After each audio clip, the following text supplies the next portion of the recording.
Kabanata 13:11. Ins Alroy's Furry. Nang marahas na tumama ang letigo sa balikat ni Abel, napunit ang kanyang kamiseta.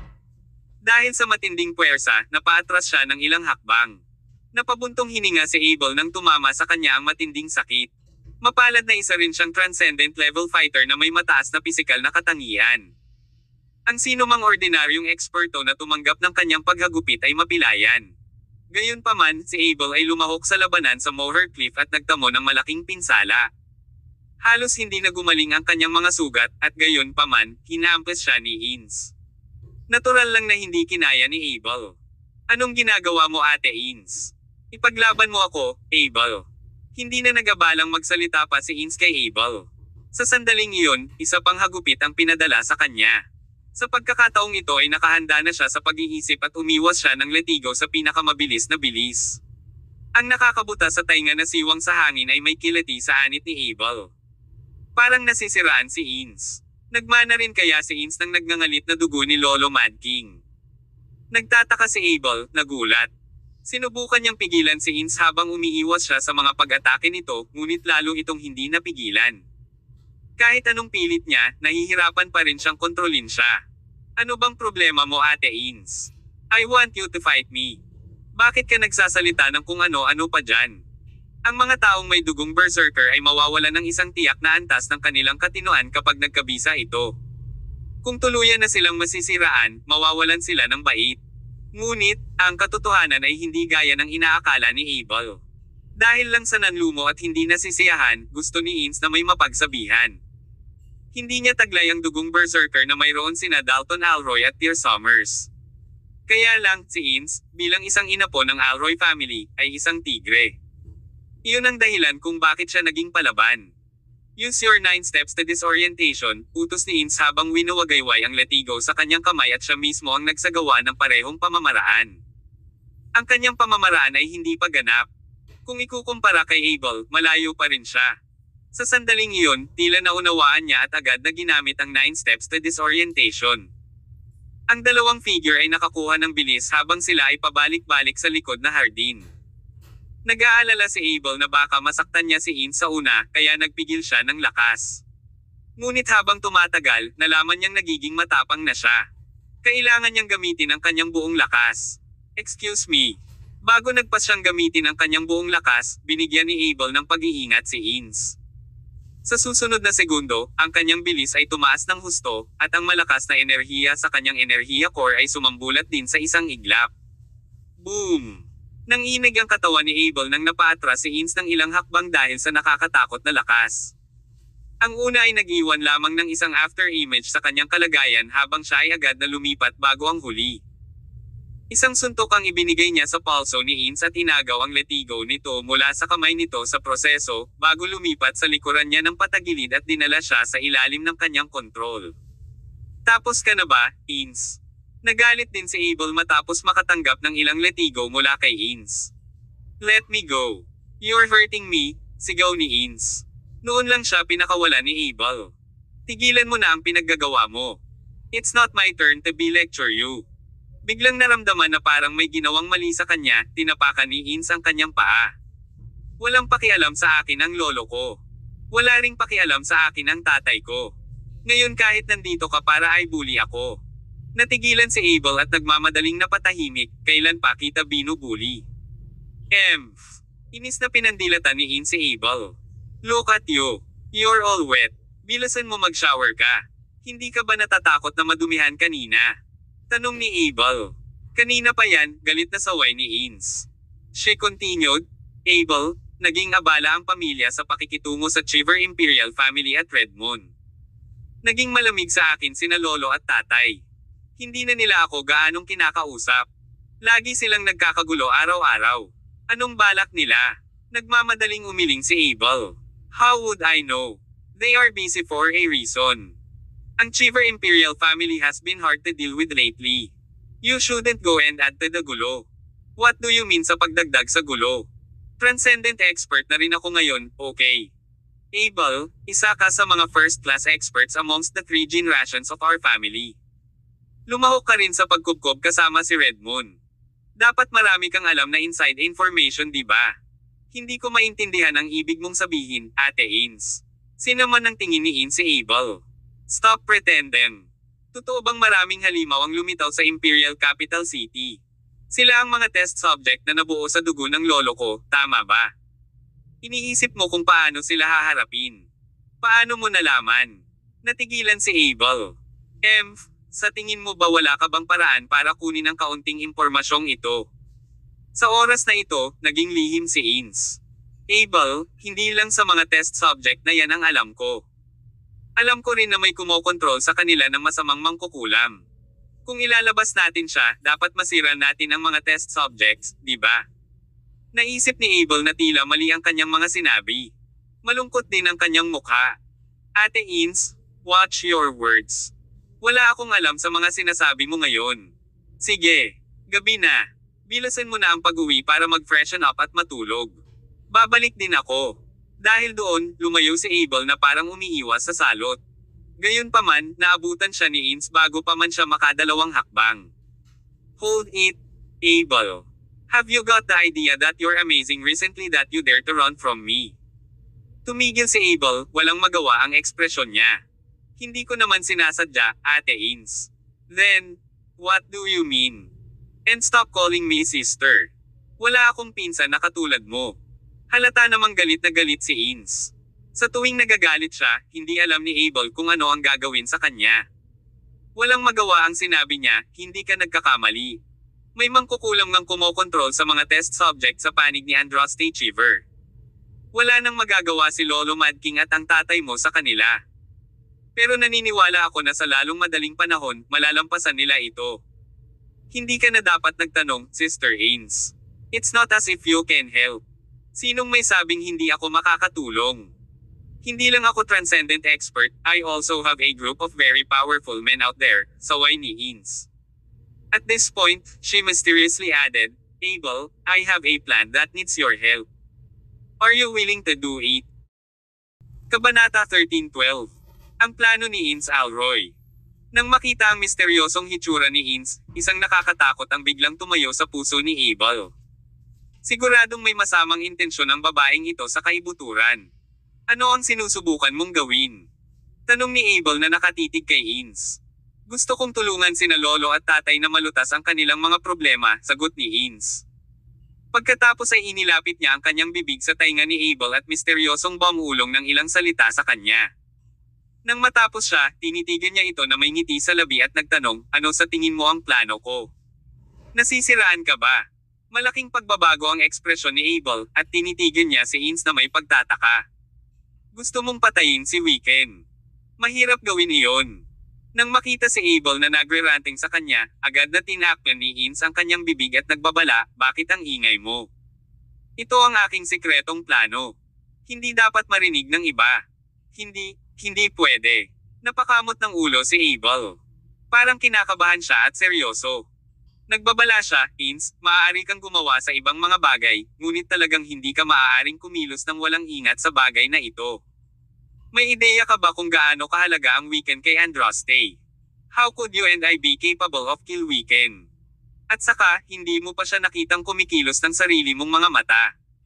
Wala ka lang ideya kung gaano kay tikot ang lalaking iyon. Gayunpaman, tinitigan ni Ins si Abel ng mapanlait na tingin. Abel, nasabi ko na sa iyo ngayon dahil lang sumali ka sa labanan laban sa Redmond, huwag mong isiping maipagmamalaki mo ang iyong kapangyarihan sa harap ko.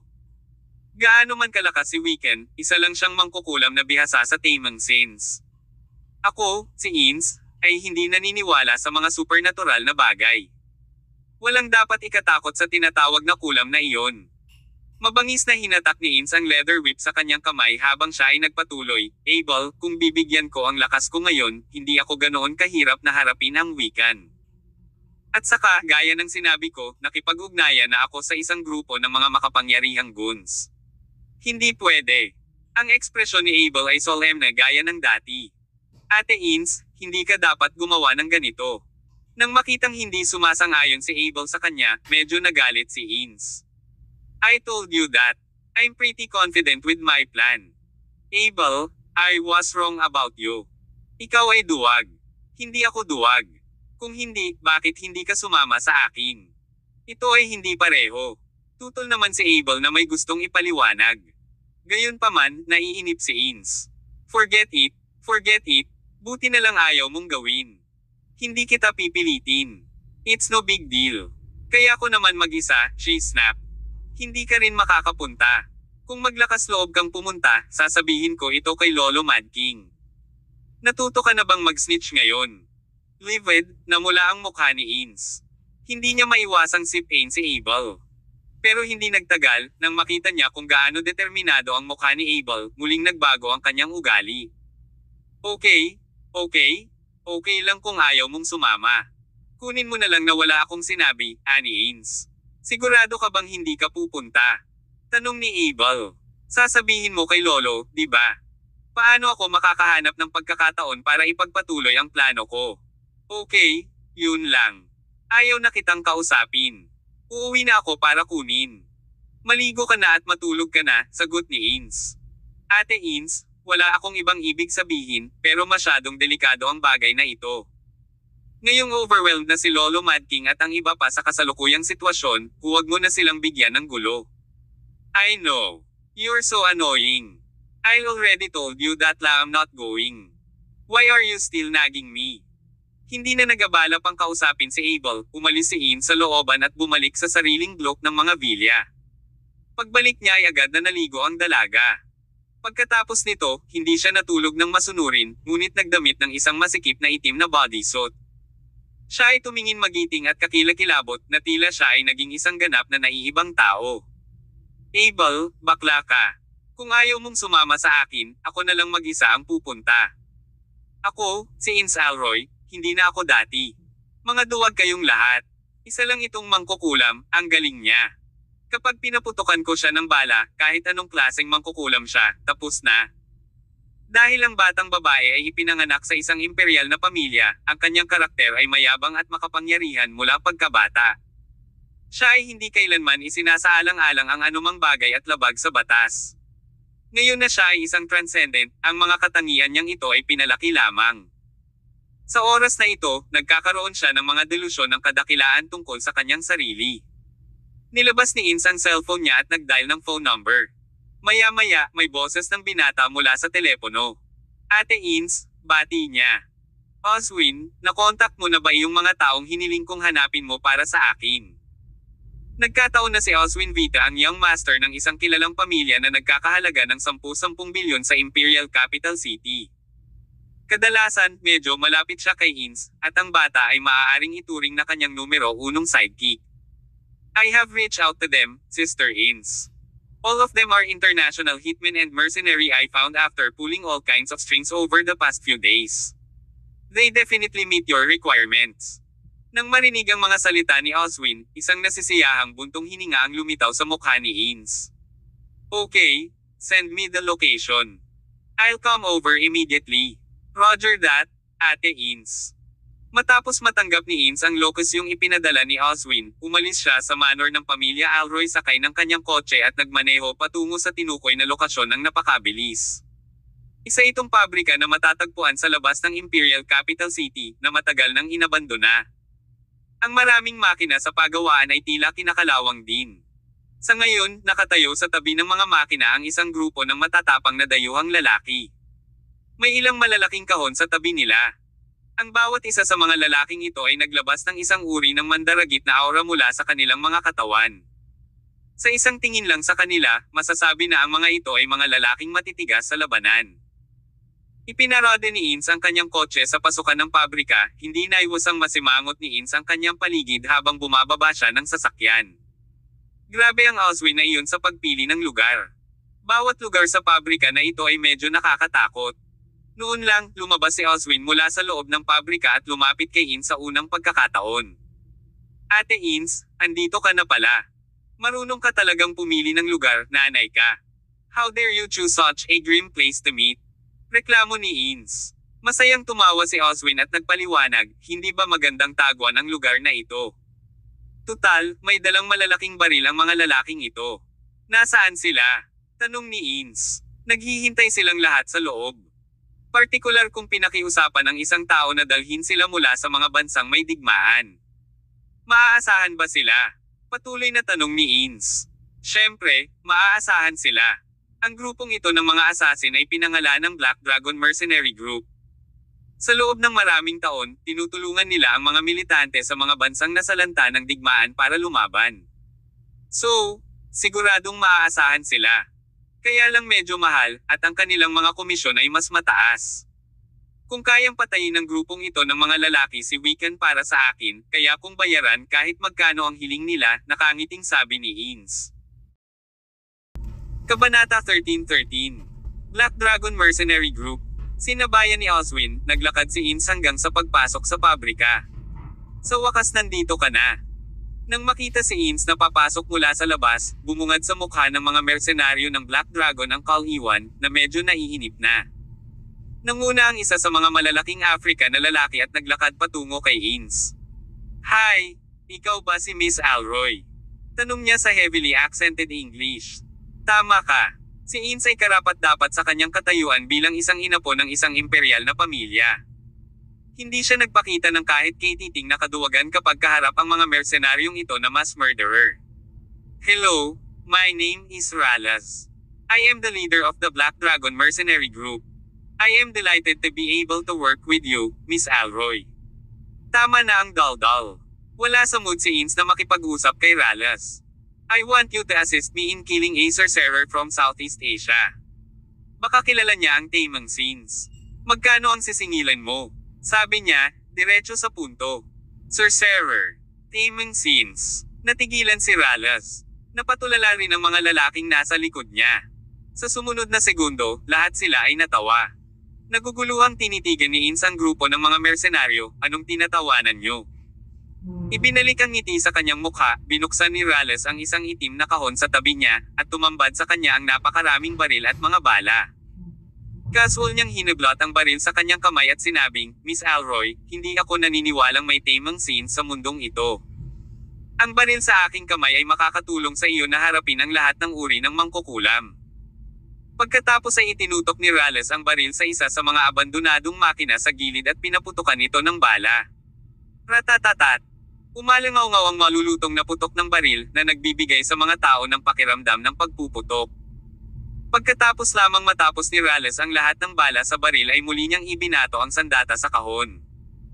Miss Alroy, may dalawang kondisyon kami kung gusto mong tulungan ka namin para matapos ang misyon, aniya.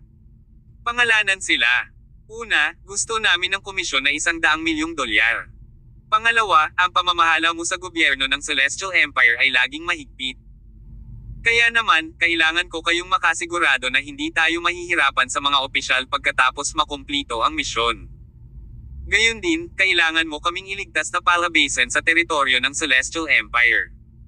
Ang dalawang kondisyong ito ay hindi malaking bagay para kay Ins. Naglabas siya ng tseke sa bulsa at ibinigay kay Ralas. Ito ay isang deposito na $30 milyong. Ibibigay ko sa iyo ang natitirang $70 milyong pagkatapos ng trabaho. Para sa mga opisyal, hindi mo kailangang mag-alala tungkol sa kanila. Hindi sila susulong para sa insidenteng ito. Pagkakuha ng tseke sa kamay ni Ins, itinaas ito ni Ralas sa tungki ng ilong at inamoy-amoy. Pagkatapos, ngumiti siya at sinabing, Splendid. Gustong makipagnegosyo sa mga taong kasing diretso mo, Miss Alroy. Kaya, hilingin natin ang isang magandang kooperasyon. Masaya akong makatrabaho ka. Inabot ng dalawa ang kanilang mga kamay at nakipagkamay sa isa't isa. Miss Alroy, kailan natin itutuloy ang operasyon, at nasaan na ang target? Tanong ni Ralas. We'll strike tonight. I'm still checking the location of the target. Ipapadala sa akin ng mga tao ko ang lokasyon sa lalong madaling panahon, para makapag-init kayo at makapaghanda ngayon, sagot ni Ins. Okay. Kasunod nito, ang mga miyembro ng Black Dragon Mercenary Group ay nagsimulang mag-unbox at mag-assemble ng kanilang mga armas. Samantala, hinihintay ni Ins ang kanyang mga tauhan na mag-update sa kanya sa Intel. Makalipas ang halos kalahating oras, tumunog ang phone niya. My lady, natagpuan na ang location ni Wiccan. Pumunta lang siya sa Paradise Club, her subordinate reported. Paradise Club. Bahagyang kumunat ang noo ni Ins. Kasabay nito, medyo naiinis siya dahil ang club na iyon ay isang kilalang nangungunang sentro ng libangan sa Imperial Capital City. Nagdadalubhasa ito sa pagbibigay ng mga hindi lehitimong serbisyo sa mga customer. Hindi inaasahan ni Ins na nagustuhan din ni Wiccan ang mga ganitong bagay. Ilang tao ang dinala niya? Tanong ni Ins. Bukod sa kanyang sarili, may 3 bodyguard na lahat ay nakasuot ng pulang trench coat. Dapat silang mga sundalo ng kamikaze ng Red Moon. Hehe, ang lakas ng loob niya. How dare he go out with only 3 bodyguards? Pero, parang God is on my side today. Hindi napigilan ni Ins na matawa. Ngayong gabi, papatayin ko si Wiccan. Kung gayon, ang buong Alroy Imperial family ay haanga sa akin. Kaya, maaari mong bantayan, dadalhin ko agad ang mga tauhan ko. Oo. Matapos matukoy ang lokasyon ni Wiccan, pinaimpake ni Ins ang mga mersenaryo ng Black Dragon at pumasok sa kotse. Pagkatapos, nagmaneho sila patungo sa Paradise Club. Ngayong hiting gabi, walang laman ang buong kalye, at nakasisilaw ang malalaking letrang may kulay na ilaw sa harap ng Paradise Club. Ipinarode ni Ins ang kanyang kotse sa gilid ng kalsada. Si Oswin, na nakaupo sa passenger seat, ay bumaba sa kotse sa unang pagkakataon. Ate Ins, ano ang susunod nating gagawin? Pupunta na lang ba tayo at papatayin siya? Anong pinagsasabi mo? Sinaman ng tingin ni Ins si Oswin. Ang pagpasok sa club para patayin siya ay lilikha ng napakalaking kaguluhan. Hihintayin natin si Wiccan na lumabas at tambangan siya sa kalagitnaan. Maaari mong sabihin kay Rales at sa iba pa na samantalahin ang oras na ito para pumili ng magandang pwesto. Talagang hindi ko kukonsentihin ang anumang kabiguan sa operasyong ito ngayong gabi. Oo, Ate Ins. Nang maglaon, nagsimulang maghanap sina Oswin at Rales ng mga angkop na lokasyon ng pagtambangan sa kahabaan ng bakanteng kalye, habang si Ins ay nanatili sa kanyang sasakyan at itinoon ang kanyang mga mata sa Paradise Club. Pinaikit ng dalaga ang mga mata at bamulong, Paradise Club. Wiccan, right. Tonight, I will send you to heaven. Samantala, sa isang lugar sa hotel kung saan matatagpuan ang Tyr Summers. Bagamat malalim na ang gabi, masigasig pa ring nagsasanay si Tyr ng 9 steps to disorientation. Habang pinag-insayo niya ang pamamaraan ng mas malalim, pakiramdam niya ay malalim siyang nahuhulog sa paglilinang nito. Palagi siyang humahakbang sa kakaibang bilis sa basketball court. Nang pinakawalan niya ang mga hakbang sa sukdulan, ang kanyang after-image ay umalingaw-ngaw sa halos kalahati ng basketball court. Hindi, may kakaiba sa bilis. Nararamdaman ko tuloy na hindi ko mapanatili ang ganap na balanse kapag umatras ako, naisip ni Tyr sa sarili, biglang huminto. Kahit na siya ay tumigil sa paggalaw, ang 9 steps to disorientation na paggalaw ay tumatakbo pa rin sa kanyang isipan. Gayunpaman, palagi niyang nararamdaman na may hindi tama sa mga galaw. Ilang araw na siyang natigil sa bahaging ito ng cultivation, ngunit hindi siya nakalusot. Ang sitwasyon ay nagtutulak sa kanya. Tinapos ni Tyr ang practice niya para ngayong gabi. Bukas, pupunta siya sa manor ng pamilya Alroy para hilingin sa kanyang lolo na tulungan siya sa problema. Marahil ay matutulungan ni Dalton si Tyr na malagpasan ang bottleneck na ito. Lumabas siya ng basketball court at babalik na sana sa kanyang hotel room para maligo at magpahinga. Maya-maya lang ay mabilis na tumakbo si Abel Alroy. Abel. Tumingin sa kanya si Tyr na may pagtataka. Hindi niya alam kung bakit biglang susulpot ang lalaking ito dito sa sobrang gabi. Kuya Tyr, sa wakas natagpuan na rin kita. Mabilis na tinakbo ni Abel si Tyr na may bakas ng pag-aalala sa buong mukha.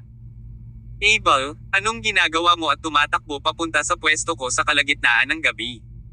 Naguguluhang tanong ni Tyr. Si Ins. May nangyari na kay Ins. Kabanata 13-14. Ang assassination. Gulat na tanong ni Tyr, may nangyari ba kay Ins? Anong nangyari? Sagot ni Abel, sinabi sa akin ni Ins kaninang hapon na papatayin niya si Wiccan, pero pinigilan ko siya. Tapos, hindi na raw niya itutuloy ang plano niya, kaya bumalik siya sa kanyang vilya. Noong gabing-gabi, naramdaman kong may nangyaring masama. Kaya, pumunta ako sa vilya ni Ins at nakita kong wala siya sa bahay. Pagkatapos magtanong sa ilang tao na regular na tumatambay sa kanya, nalaman kong umupa siya ng isang internasyonal na mercenaryong grupo na papatay kay Wiccan ngayong gabi. Ano? Nagulat si Tyr. Ano ang iniisip itong babae na ito? Bakit siya mag-abala na patayin si Wiccan? Ipinaliwanag ni Abel, sa kasalukuyan, ang Chiver Imperial family ay higit na umaasa sa mga test subject na iyon. Gayon din, ayon sa intel na nakuha ng aming pamilya, ang mga test subject ay kinokontrol ng masamang kadoko spell ni Wiccan. Sa makatuwid, gusto niyang patayin upang lubos na mabawasan ang impluensya ng pamilyang imperial ng Cheever. Ngunit, paanong ang isang dalagang tulad niya ay papatay kay Wiccan sa tulong ng isang grupo ng mga mersenaryo?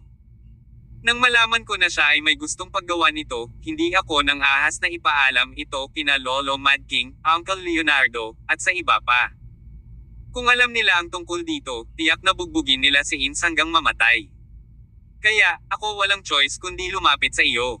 Ang babaeng iyon ay seryosong mayabang at mayabang. Tumango si Tyr. Sa pagkakataong ito, kahit si Tyr ay kinakabahan.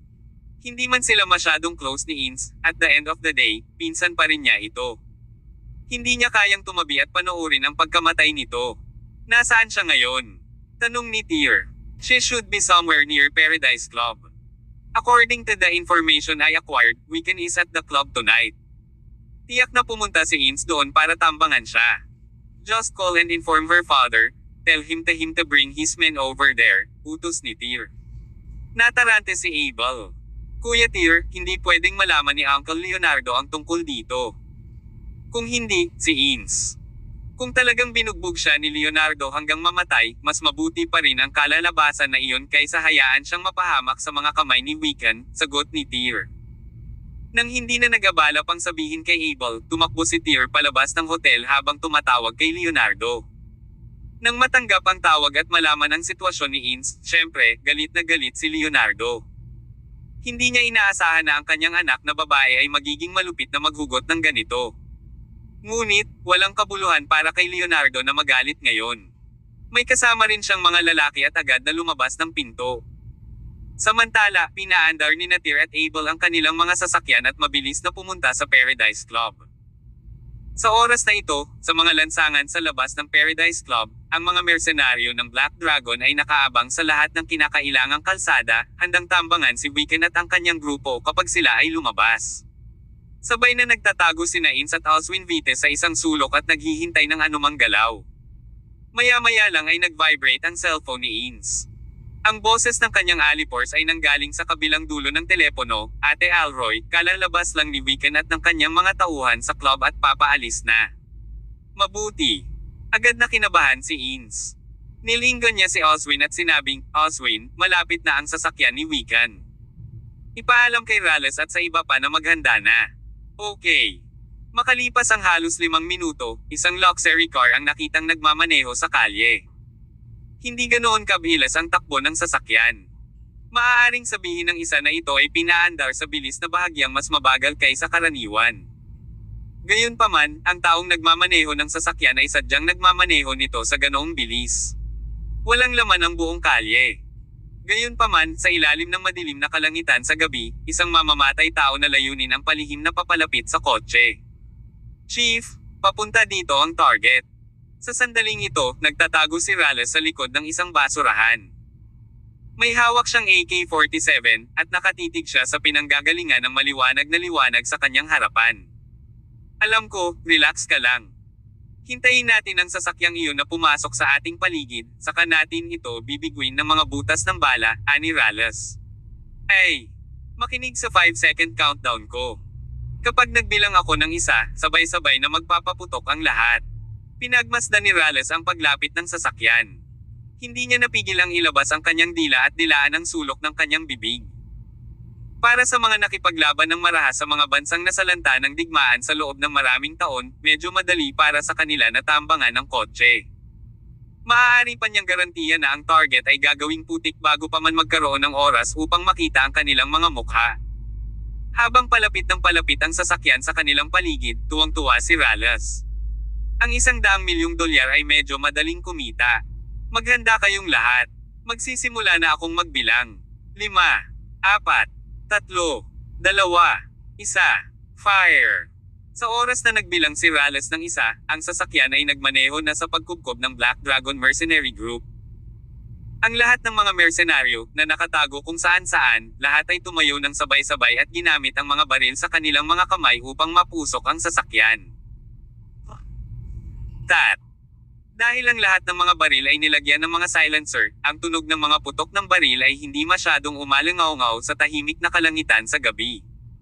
Bilog ng mga bala na kasing kapal ng huckleberries ang pinaputok sa sasakyan. Agad na napuno ng mga butas ang sasakyan.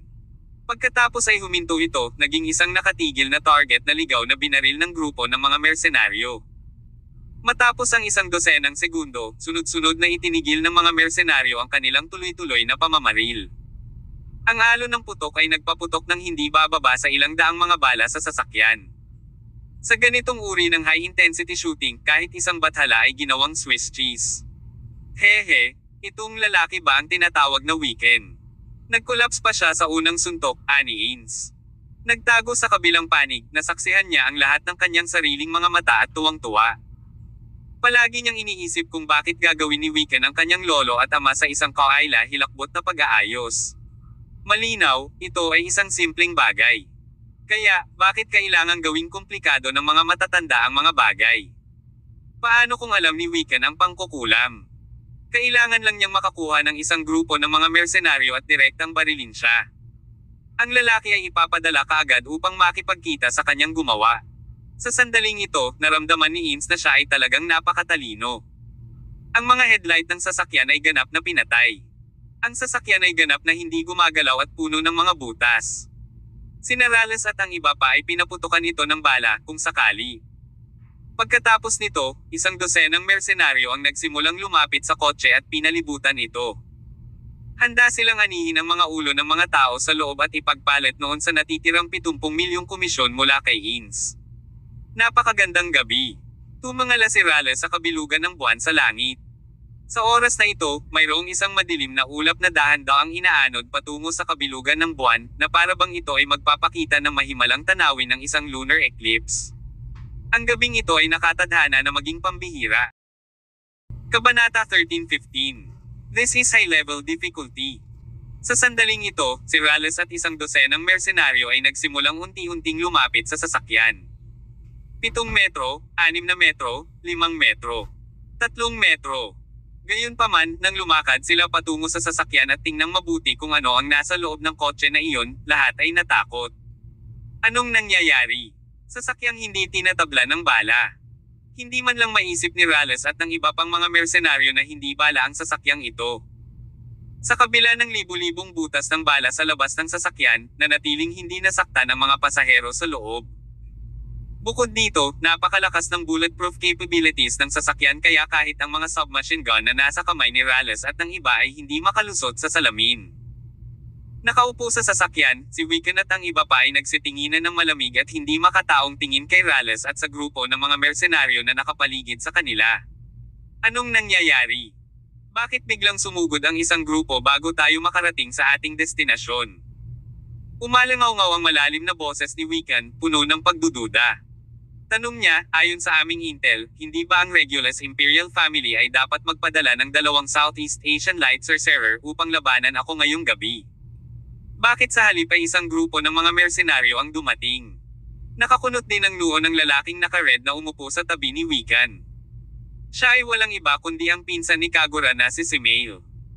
Sa katunayan, sa ilalim ng normal na mga pangyayari, hindi kailanman aalis si Weekend sa base at lalabas ng mag-isa. Kadalasan, mananatili siya sa base upang tulungan si Andraste Cheever na sanayin ang mga paksa ng pagsusulit. Ngunit, ang Dark Sorcerer ay nakatanggap ng balita ngayong hapon na 2 Light Sorcerer ang pumasok sa Imperial Capital City at gusto ng magic duel kasama niya. Si Weekend, na noon pa man ay mahilig makipag-away, ay naging medyo nasasabik pagkatapos niyang malaman ang balita. Hindi sumagi sa isip niya na hintayin na lang siya ng 2 Light Sorcerer na hanapin siya sa base. Sa halip, sa kagustuhang makalaban sila ngayong gabi, sadyang inilantad niya ang kanyang kinaroroonan. Ayon sa orihinal na plano, dapat ay nakilala na niya ang 2 Light Sorcerer sa ngayon.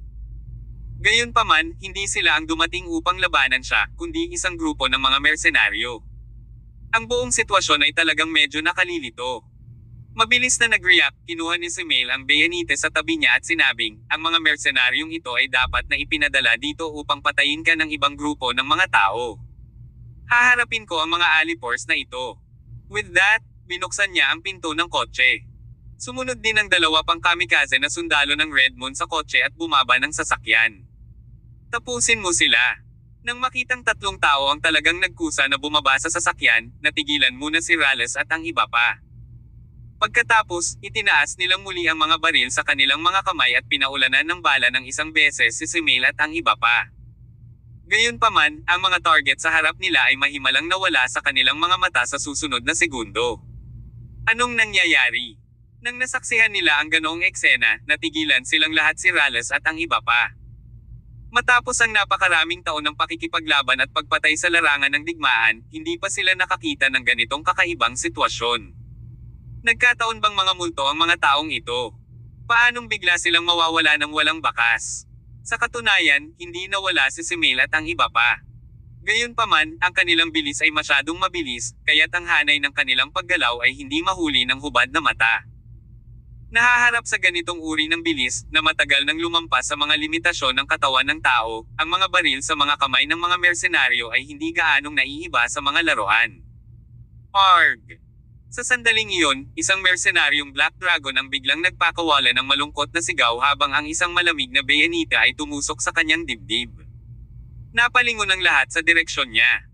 Sa sumunod na segundo, nagulat ang mga mersenaryo nang makitang sumulpot si Simil sa likuran nila. Saksak, saksak, saksak.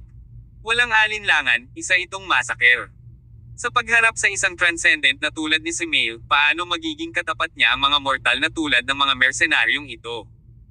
Nagkaroon lamang sila ng oras upang masulyapan ang mukha ni Simil, at pagkatapos ay kalahati ng mga mersenaryo ng Black Dragon ay nakahiga sa isang pool ng dugo.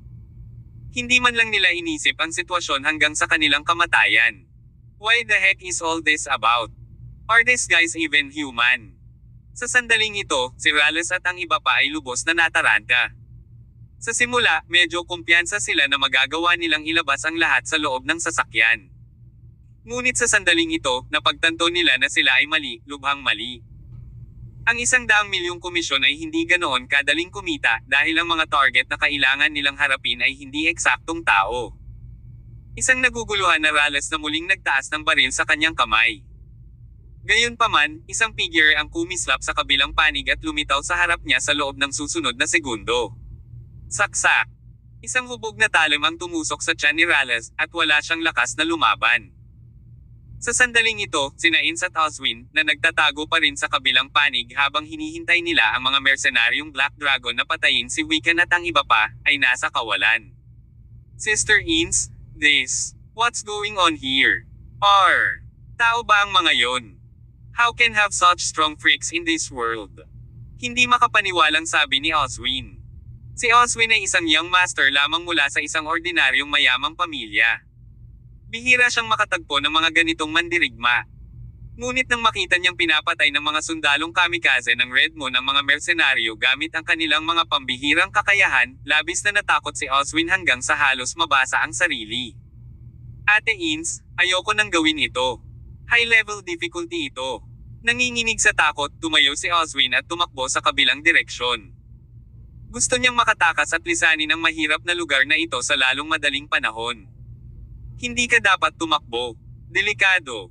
Pawis na pawis si Ins habang mabilis na bumangon at sinubukang sunggaban si Oswin.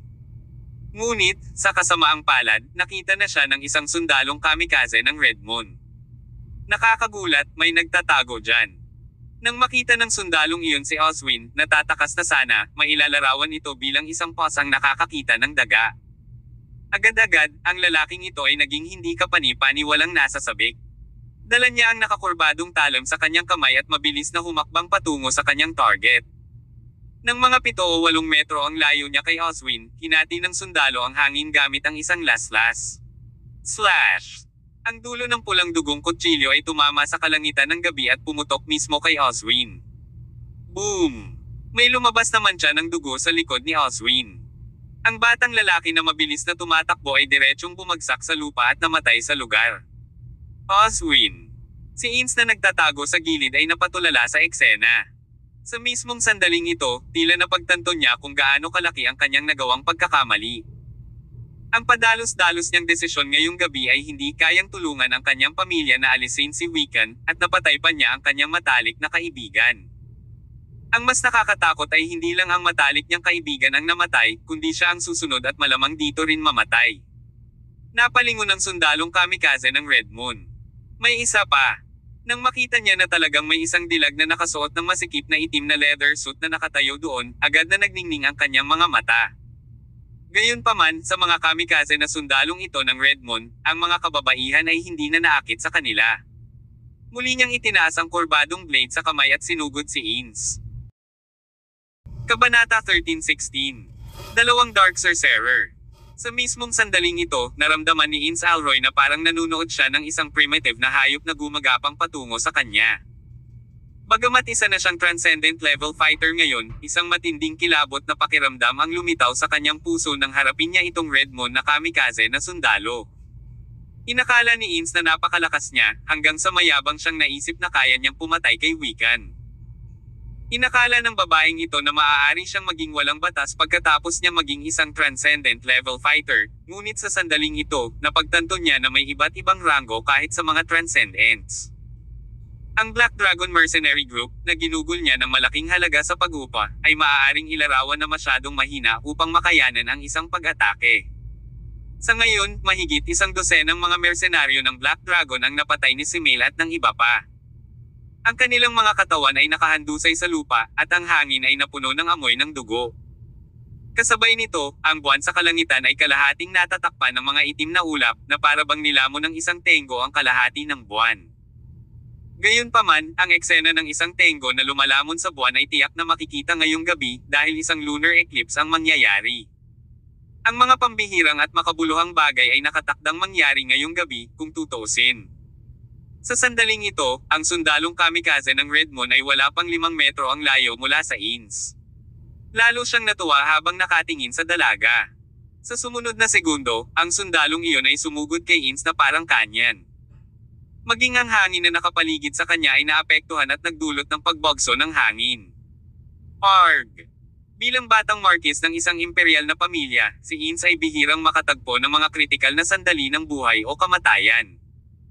Kaya, bagamat isa na siyang transcendent, medyo mahina ang kanyang mga karanasan sa pakikipaglaban.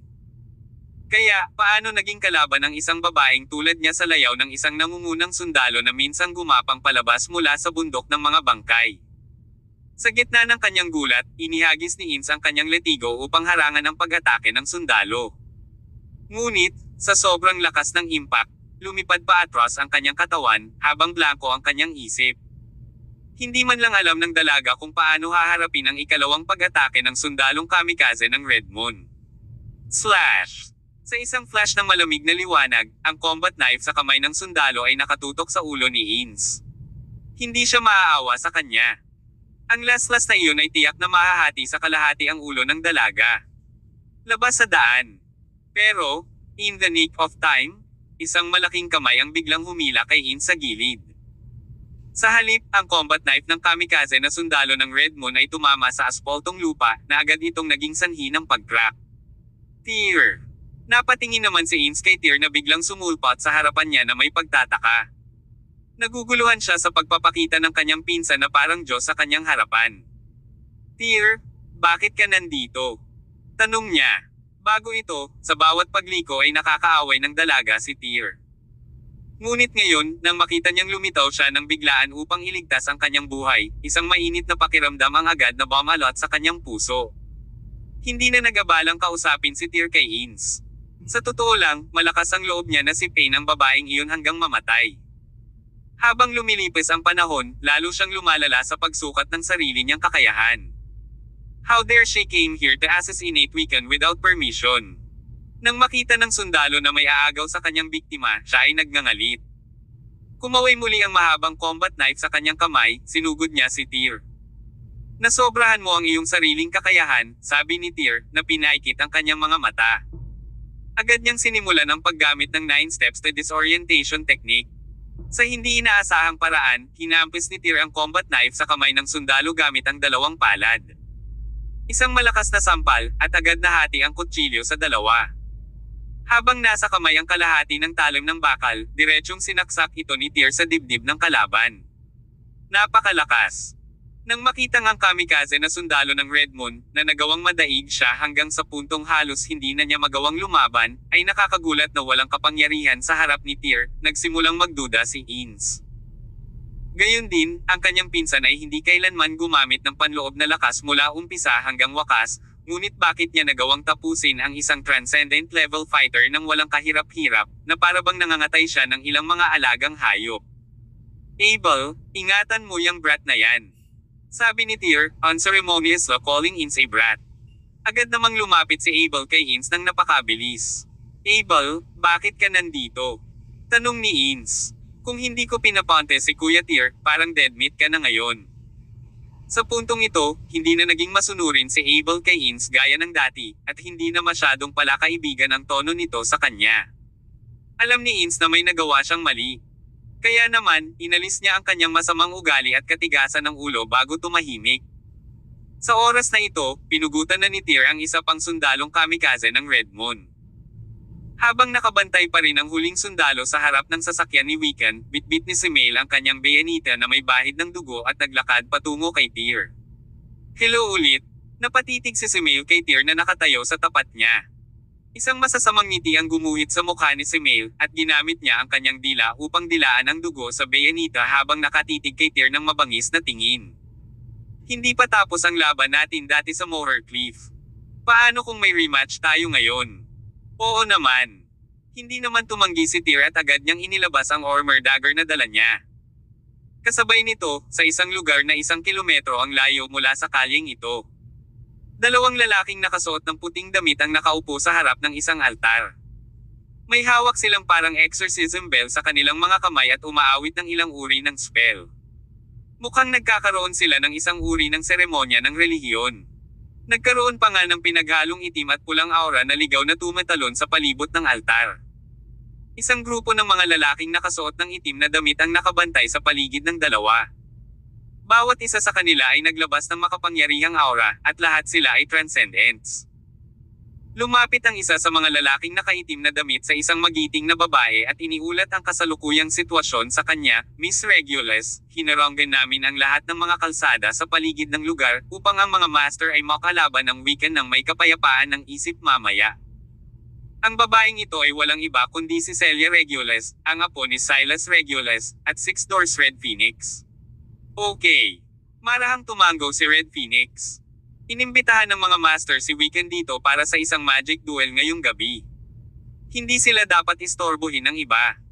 Ang lalaking nakaitim ay nagpatuloy sa pagsisiyasat. Miss Regulus, ang Wiccan na iyon ay kilala bilang ang pinakamasamang mangkukulam sa Timog Silangang Asya. Ang dalawang Panginoong ito ba ay magkatugma para sa kanya? Sumagot si Red Phoenix, ang Wiccan ay kabilang sa angkan ng mga Dark Sorcerer mula sa Southeast Asia.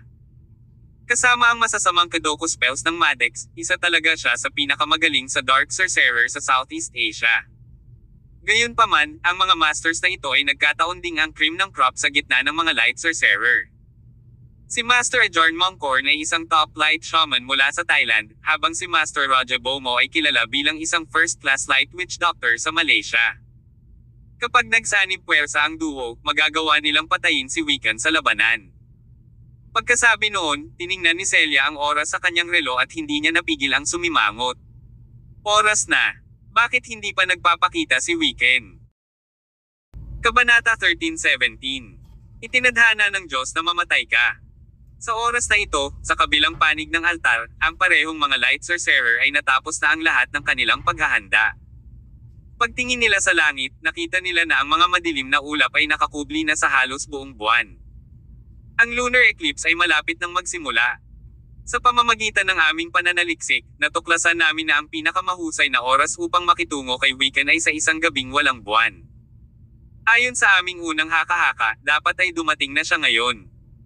Kaya, bakit wala pa siya dito? Tanong ni Ajorn Mongkorn. Medyo natarante rin si Roger Bomo. Hindi kaya napag-usapan na ni Wiccan ang plano natin? Imposible yon. Umiling si Ajorn Mongkorn. Si Wiccan ay palaging mayabang.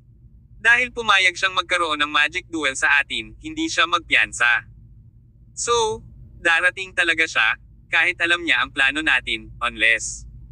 Sa puntong ito, parehong nagbago ang mga ekspresyon ni Ajorn Mongkorn at Roger Bomo.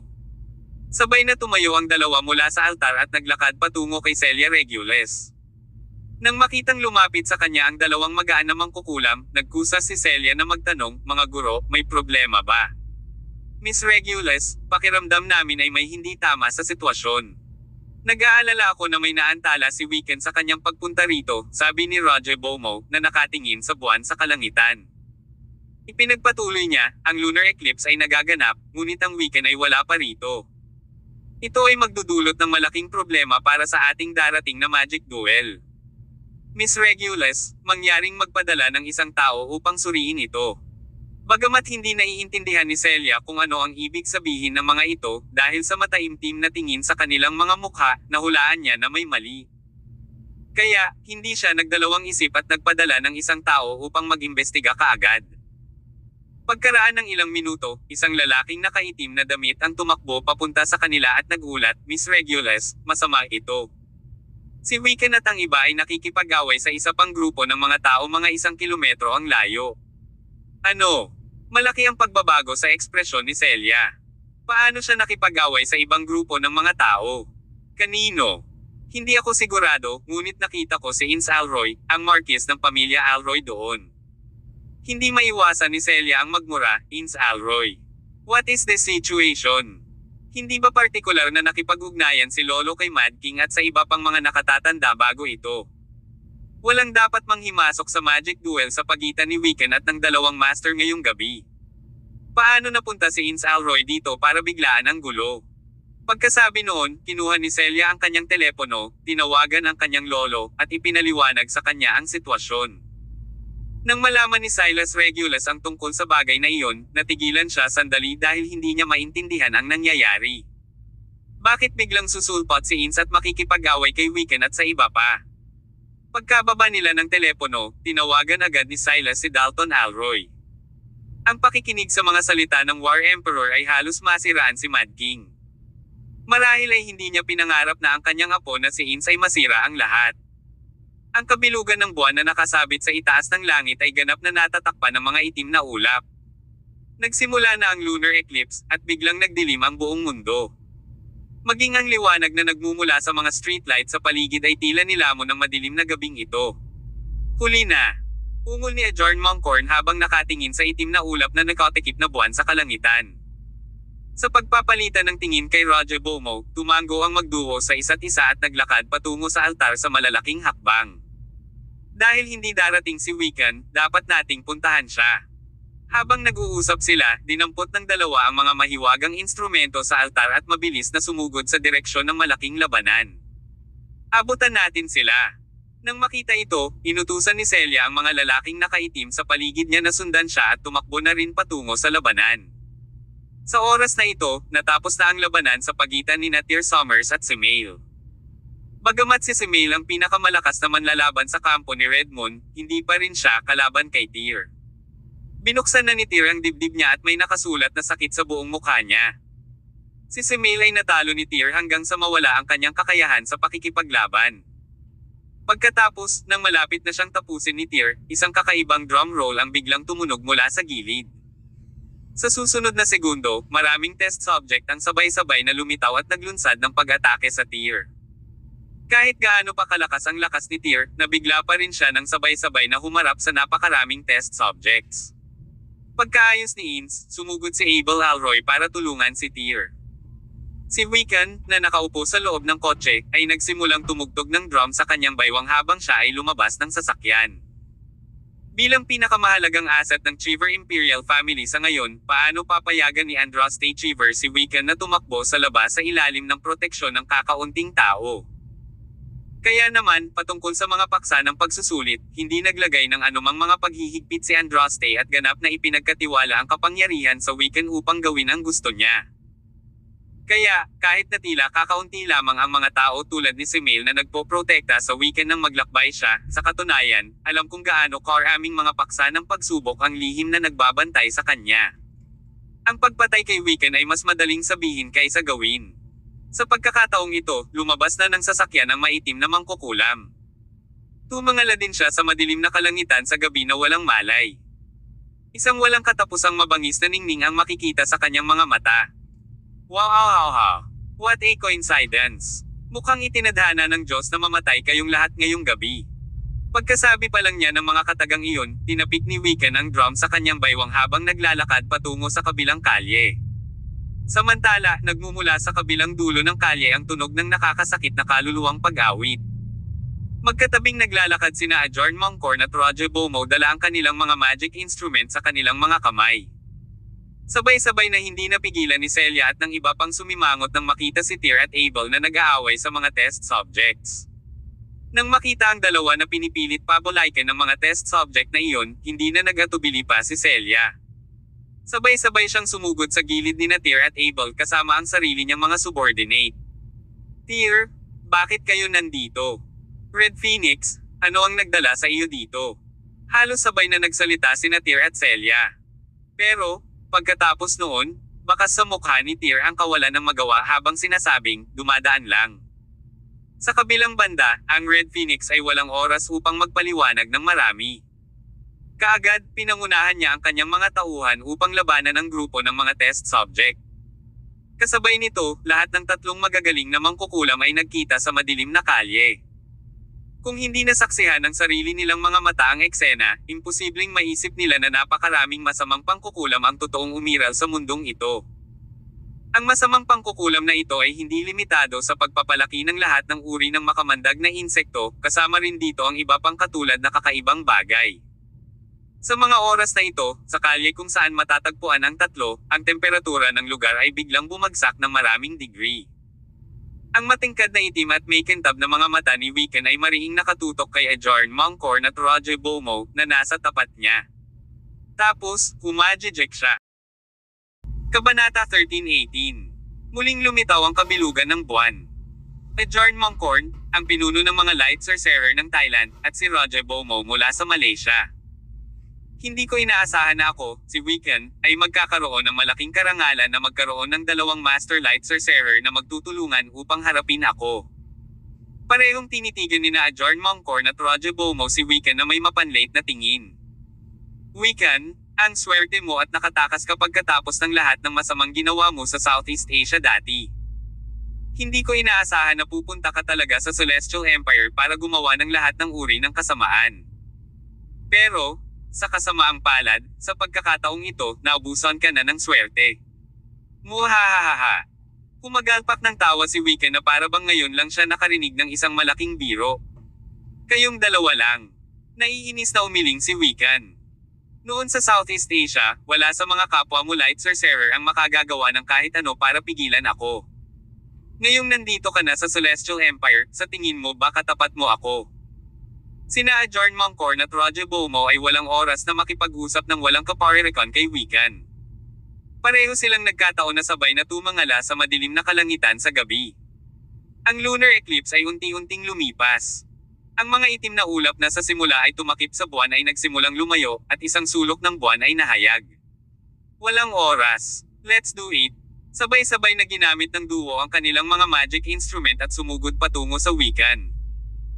Una, hahayaan kitang matikman ang aking obra maestra sa Celestial Empire, ani Wiccan, na ikinapikit ng mga mata habang muling tinapik ng magkabilang kamay ang maliit na drum sa kanyang baywang. Agad, dalawang test subject ang sumugod kay Ajorn Mongkorn at Roger Bomo mula sa dalawang magkaibang direksyon. Ang mga galaw ng mga test subject na ito ay matulin at mabangis. Sa isang iglap, nilusob na nila ang dalawang Light Sorcerer. Bagamat si Ajorn Mongkorn at Roger Bomo ay mga mangkukulam, sila rin ay napakahusay sa pakikipaglaban. Nang harapin nila ang dalawang ganid na paksang iyon sa pagsubok, buong lakas nilang nakipaglaban sa kanilang mga kaaway. Ang lakas ng loob ng mga mangkukulam ay bumaril sa lahat ng direksyon. Samantala, sinimulan ni Ajorn Mongkorn na iling ang kampana sa kanyang kamay. Ilang sandali, ang mga test subject na mabangis na umaatake sa dalawang mangkukulam ay kumilos na parang may kung ano. Hindi lamang sila nagsimulang bumagal, unti-unti din nilang itinigil ang kanilang mga pag-atake. Nang makita ito, napakunot ang noo ni Wiccan at hindi napigil ang pabilisin ang dalas ng pagpindot sa maliit na drum. Sa sumunod na segundo, muling naging manak ang dalawang test subject na malapit ng huminto, at muling inatake sina Ajorn Mongkorn at Roger Bomo. Sa ilalim ng mahigpit na panggigipit ng dalawang paksang iyon sa pagsusulit, ang parehong magaan na mangkukulam ay nagsimulang umatras pabalik.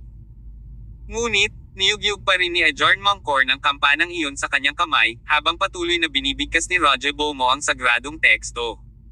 Para bang marunong mag-magic ang dalawang iyon.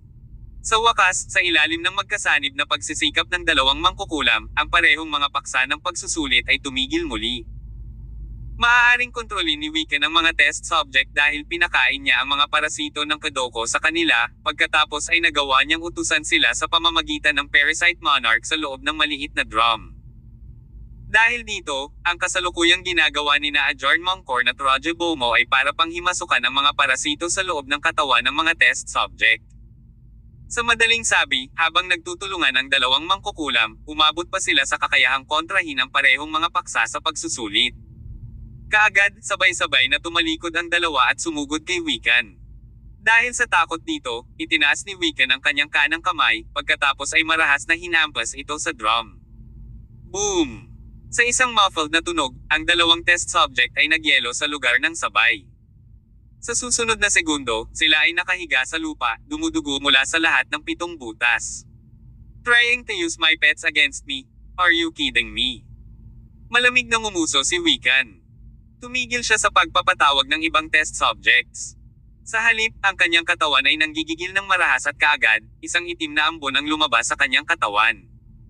Opisyal na nagsimula ang magic duel sa pagitan ng tatlong mangkukulam. Sa oras na ito, tumigil si Ajorn Mongkorn sa pag-alog ng kampana, habang si Roger Bomo ay tumigil din sa kanyang pag-awit. Habang gumagawa siya ng kakaibang kilos, isang dilaw na anting-anting ang bumaril mula sa manggas ni Ajorn Mongkorn. Ang talisman na ito ay kasing bilis ng isang dilaw na dragon at agad na sumugod sa Wiccan. Gayunpaman, sa kalagitnaan ng kanyang paglipad, agad itong nagliyab at naging apoy na dragon. Walang halaga. Naiinis na bulong ni Wiccan. Sa sumunod na segundo, may binaril siya gamit ang dalawa niyang daliri, agad na nasira ang nagninangas na apoy ng anting-anting. Pagkatapos, sumugod siya patungo sa Roger Bomo at Ajorn Mongkorn sa napakabilis na bilis.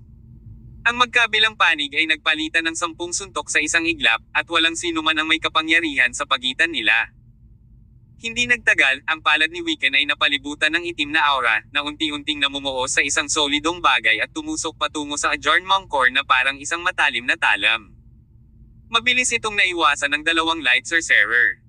Kasabay nito, muling inaawit ni Roger Bomo ang banal na teksto, na naging sanhi ng pagkalat ng mga gintong rune mula sa kanyang katawan.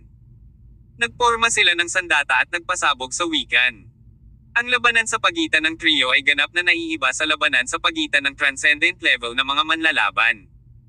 Sa isang kahulugan, ang mga kasanayan na ginawa ng tatlo ay medyo malapit sa mga magic spells. Gamit ang isang kaway ng kamay ni Wiccan, isang itim na harang ang biglang lumitaw sa kanyang harapan, at hinaronggan nito ang mga gintong rune na pinasabog sa kanya ni Roger Bomo. Gayunpaman, sa parehong oras, si Ajorn Mongkorn ay nagvajra at marahas na sinaksak ang itim na harang sa harap ng Wiccan. Kaagad, nabasag ang hadlang, at si Wiccan ay pinalipad pabalik. 2 beses na gamulong si Wiccan sa lupa bago siya tumayo.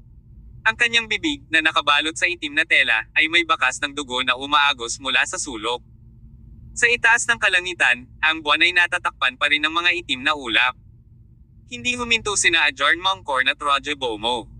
Halos naubos na nila ang lahat ng kanilang natatanging kakayahan, na nagbabalak na ibagsak ang Wiccan sa isang iglap. Sa kalye, lahat ng uri ng nakasisilaw na ilaw ay kumikislap, kasabay nito ay ang iba't ibang apoy, na nagpapakita ng perpektong biswal na kapistahan para sa mga nanood. Medyo matyaga si Wiccan. Nahaharap sa pinagsama ng atake ng dalawang magaan na mangkukulam, bagamat panay ang pag-atres niya, nanatili siyang matatag. Hindi mabilang na itim na enerhiya na tila mga itim na mapaghiganti na espiritu ang bumaril mula sa kanyang katawan, na humaharang sa mga pag-atake ng dalawa. Sa oras na ito, ang unang madilim na kalangitan sa gabi ay biglang naging mas maliwanag. Lahat ng tatlo sa subconsciously itinaas ang kanilang mga ulo at tumingin sa langit. Ang buwan, na nakaharang sa mga itim na ulap, ay muling lumitaw sa kalangitan sa gabi. Lumiwanag ang liwanag ng buwan, na nagbigay ng mapanglo na pakiramdam. Ano ito? Malaki ang pagbabago sa mga ekspresyon ni Ajorn Mongkorn at Roger Bomo. Tapos na ang lunar eclipse. Si Wiccan, na pilit na napaatras ng duo, ay tumawa ng malakas at nanunuya, wahahaha. Matagal na siguro ninyong dalawa na alam na ang magic power ko ang pinakamahina sa panahon ng kawalan ng buwan, di ba? So, gusto ninyong samantalahin ang lunar eclipse at tangkaing patayin ako. Kung tama ang hula ko, nagtayo pa nga kayong dalawa ng altar ng maaga, mga 1 kilometro ang layo mula rito. Gusto mo akong akitin doon at patayin, ngunit sa kasamaang palad para sa iyo, nakatagpo ako ng tangkang pagpatay habang papunta sa altar. Kaya, pinahintulutan ako nitong maiwasan ang panahon ng lunar eclipse. Ngayong muling lumitaw ang kabilugan ng buwan, ano pa ang magagawa mo para labanan ako? Kabanata 13:19. Sa palagay ninyong dalawa ay makatakas. Nagbago ang mga ekspresyon ni Ajorn Mongkorn at Roger Bomo. Sa katunayan, nakita ni Wiccan ang tungkol sa kanilang plano. Gaya ng inaasahan, nang muling lumitaw ang kabilugan ng buwan, mas malakas ang aura ni Wiccan kaysa dati. Hindi nang ahas na ipagpatuloy ang pag-atake sa kanya, ang duo ay hindi namamalayan na napaatras ng ilang hakbang. Wiccan, kahit na muling lumitaw ang kabilugan ng buwan, ito ang magiging libingan mo ngayong gabi. Puno kayong dalawa sa kadaldalan. Biglang ibinuka ni Wiccan ang kanyang mga braso, tumangala sa kabilugan ng buwan sa kalangitan sa gabi, at umungol ng malakas. Saglit na tila pumasok sa kanyang katawan ang malamig na hangin na nagmumula sa liwanag ng buwan. Sa susunod na segundo, pinagdikit niya ang kanyang mga kamay at mabangis na sinaksak pasulong. Hindi mabilang na itim na enerhiya ang bumaril sa Ajorn Mongkorn at Roger Bomo na parang matalas na talam.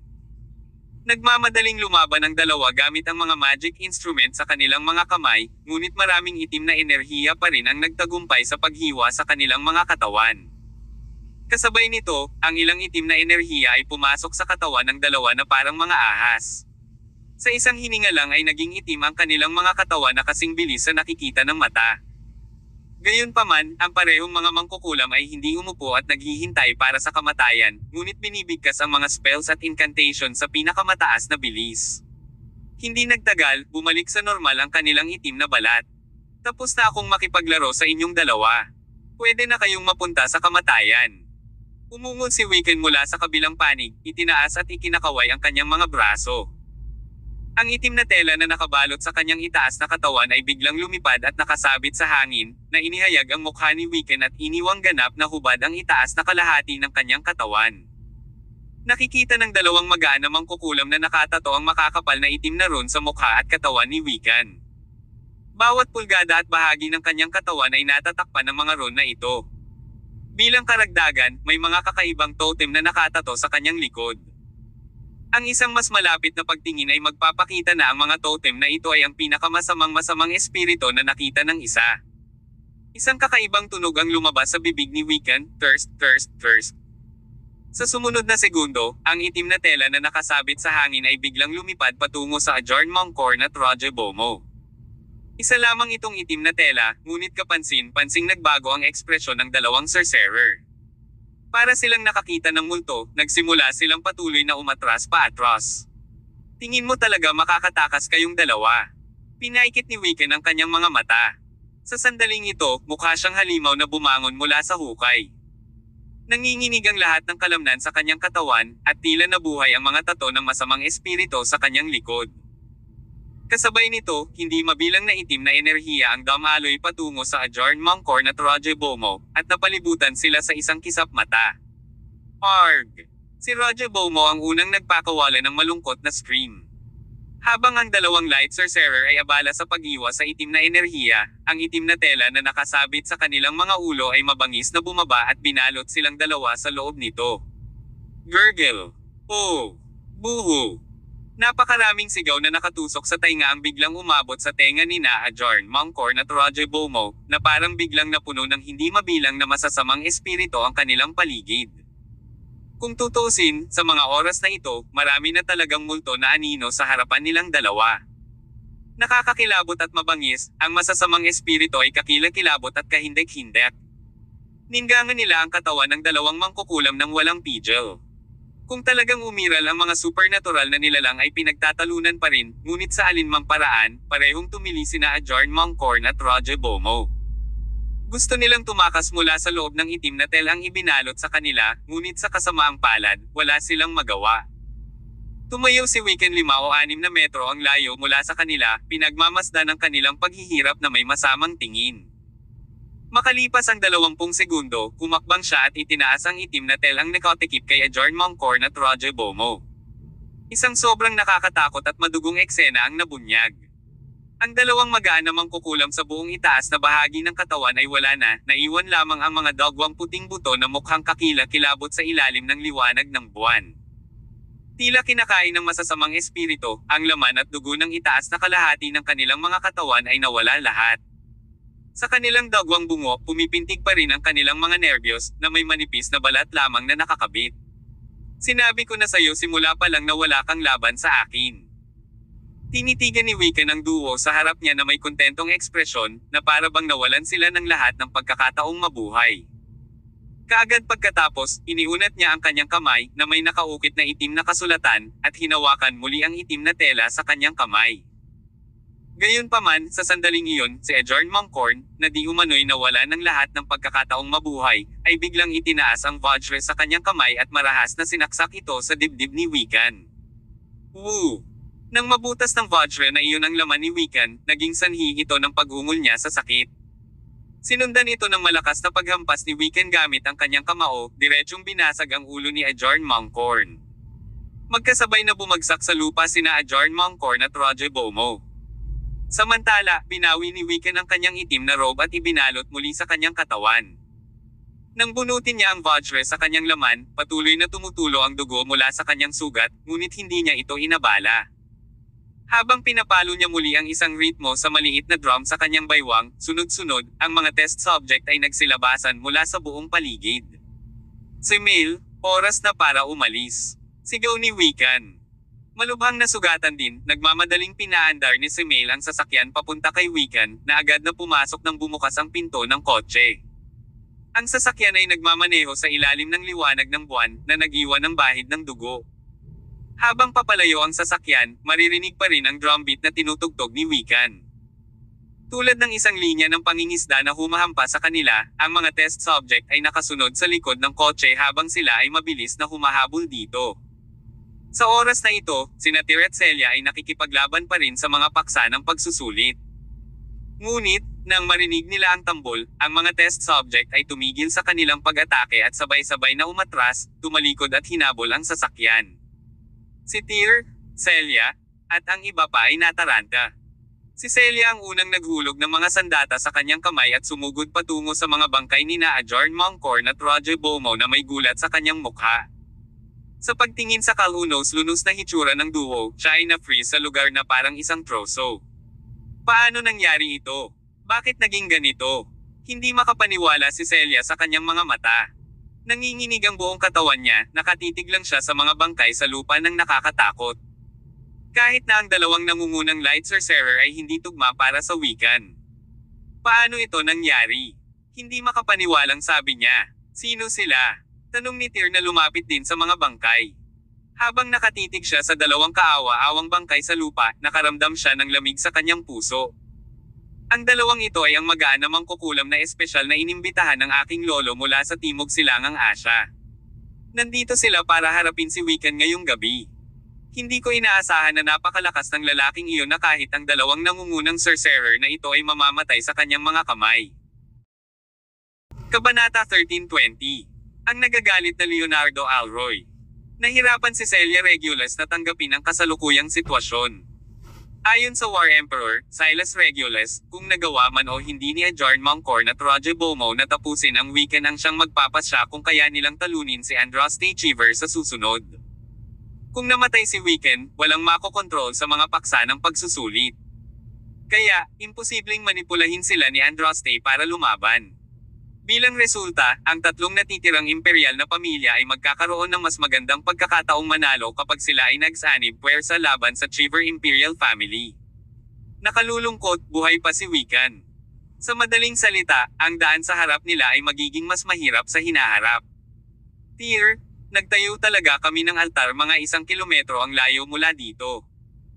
Noong una, ang plano ay akitin si Wiccan doon para patayin siya ng 2 light sorcerer sa pamamagitan ng pagsasamantala sa lunar eclipse. Gayunpaman, si Wiccan ay hinawakan ninyo dito. Ano ang nangyayari? Walang ideya si Tyr kung paano sasagutin ang tanong ni Celia. Ang mga ginawa ni Ince Alroy ay dituwirang naging dahilan upang mawalan ng tamang panahon si Edjarn Mangkorn at ang iba pa para patayin si Wiccan. Nagdulot ng malaking kaguluhan ang bagay na ito. Sigh. I don't have any explanation for you. Let's talk about these matters later, sagot ni Tyr sabay buntong hininga. Nang makitang may kakaiba sa ekspresyon ni Tyr, maaari ring ipagsapalaran ni Celia ang sarili niyang hula. Gayunpaman, hindi na siya nagtanong pa, bagkus ay inutusan niya ang kanyang mga nasasakupan na linisin kaagad ang eksena. Hindi nagtagal, dumating si Leonardo Alroy at ang kanyang mga tauhan sa pinangyarihan. Matapos makita ang sitwasyon, si Leonardo, na alam na ang nangyari, ay wala sa sarili sa galit. Dad, ungol ni Ins. Nakatayo sa isang sulok, nakatitig siya sa kanyang ama na may takot na ekspresyon. Ito ang unang pagkakataon na nakita niya ang kanyang ama na galit na gaya niya ngayon. Sampal. Itinaas ni Leonardo ang kamay at marahas na sinampal ang mukha ni Ins. Bahagya niyang pinigilan ang lakas ng kanyang sampal, at pinalipad nito ang kanyang anak na babae ng ilang metro pa atras. Ikaw, alam mo ba kung anong uri ng napakalaking pagkakamali ang nagawa mo ngayon? Alam mo ba kung gaano kalaki ang pinsala ng iyong pagsuway sa lahat ng ating mga imperial na pamilya ng Imperial Capital City? Masyadong nagalit si Leonardo. Bago ito, gaano man kaisenggit ang kanyang anak na babae, natitiis pa rin niya ito. Gayunpaman, seryosong hindi niya ito matiis sa pagkakataong ito. Ngayon, dahil sa kanyang pagiging unruliness, ang kanyang ginawa ay katumbas ng hindi direktang pagpatay sa dalawang master mula sa Southeast Asia. Kasabay nito, ang insidenteng ito ay nakagambala sa lahat ng mga plano na ginawa ng War Emperor at Mad King. Nakasquat sa lupa at nakatikip sa mukha, si Ins ay parang nakakaawa. Mula noong bata pa siya, hindi na siya pinalo ng kanyang ama ng kasing lubha ngayon. Ngunit, sa kaibuturan, alam niya na karapat-dapat siya rito. Tay, pasensya na po. Nagkamali ako. Don't call me dad. I don't have a absolutely disgraceful daughter like you. Pagkasabi noon, umabot pa si Leonardo sa pagguhit na ilabas ang kanyang kutsilyo. Nagulat si Abel Alroy na nakatayo sa gilid. Kung tutuusin sa reaksyon ni Leonardo, parang gusto niyang patayin kaagad ang sarili niyang anak. Paano kaya ito? Tito Leonardo, hindi ka maaaring kumilos ng walang ingat. Sumugod si Abel para yakapin si Leonardo sa pagtatangkang pigilan siya. Siya ay ang iyong sariling biological na anak na babae. Itinulak ng galit na si Leonardo si Abel. Umalis ka sa dinadaanan ko. Nang makita siyang ganito, tila determinado siyang patayin ang kanyang anak. Sa pagkakataong ito, sumugod din si Tyr at tumayo sa harap ni Ins.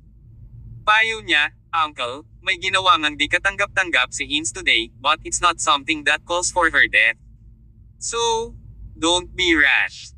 Namumula ang mga mata ni Leonardo habang sinisigawan sa malamig na boses, Tyr, lumayas ka nga sa harapan ko.